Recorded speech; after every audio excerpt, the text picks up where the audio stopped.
a história do povo de Deus.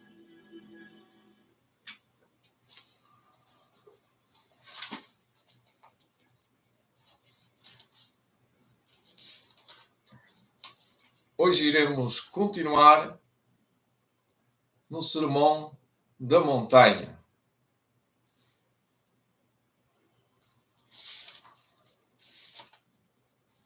Estamos ainda na introdução. O primeiro texto de Mateus, capítulo 5, versículo 1. E Jesus, vendo a multidão, subiu a um monte e, assentando-se, aproximaram-se dele os seus discípulos.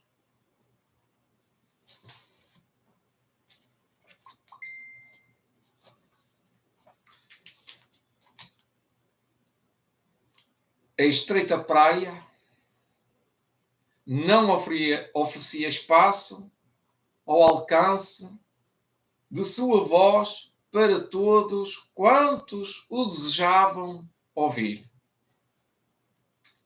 E Jesus os conduziu de volta à encosta da montanha. Chegando a um espaço plano que proporcionava aprazível lugar de reunião para um vasto auditório, sentou-se ele próprio na relva, e os discípulos e a multidão seguiram-lhe o exemplo. O lugar dos discípulos era sempre próximo a Jesus. O povo comprimia-se constantemente em torno dele. Mas os discípulos entendiam que seu lugar era junto do Mestre, não devia ser tomado pela multidão. Sentaram-se-lhe bem próximo, de modo a não perder nenhuma palavra de suas instruções. Eram ouvintes atentos, ansiosos por compreender as verdades que teria de dar a conhecer em todas as terras e em todos os séculos.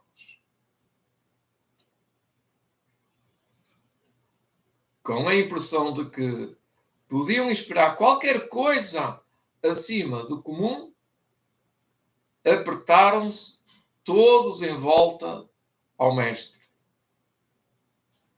Acreditavam que o reino seria em breve estabelecido e, em vista dos acontecimentos daquela manhã, convenceram-se de que seria feita alguma declaração a esse respeito. Jesus tinha anteriormente feito o convite para os seus 12 discípulos seguirem-no. Eles agora estavam na expectativa do que estava aqui a acontecer, o que é que iria acontecer. Também a multidão estava em atitude de expectativa e a ansiedade. As fisionomias atestavam o profundo interesse. Ao sentar-se o povo na verdejante encosta, aguardando as palavras do Divino Mestre, tinham o coração cheio de pensamentos quanto à glória futura. Havia escribas e fariseus que esperavam o dia em que lhes seria dado domínio sobre os odiados romanos e possuíssem as riquezas do grande império do mundo. Os pobres campónios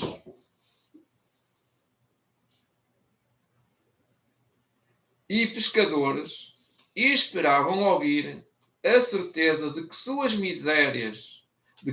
míseras choças e seu escasso alimento, a vida de árduo labutar e o temor da necessidade deviam ser trocados por mansões onde iriam reinar a abundância e dias de sossego.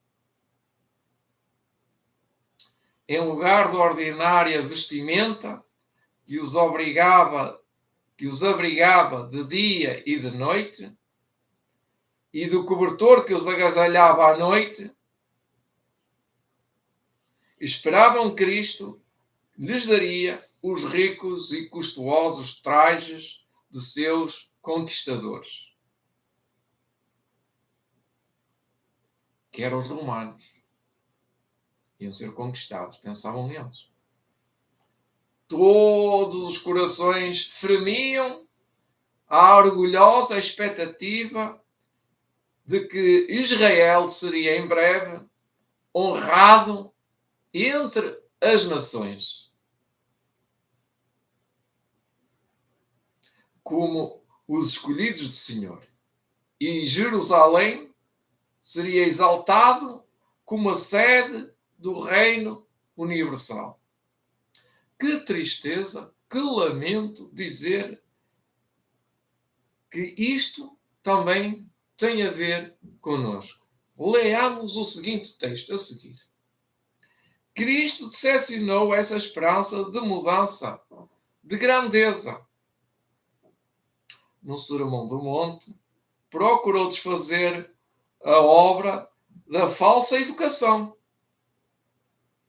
dando a seus ouvintes conceito exato do seu reino, bem como do seu próprio caráter. Não atacou, todavia, diretamente os erros do povo. Via as misérias do mundo em razão do pecado, mas não lhes apresentou um quadro vivo de sua desgraça.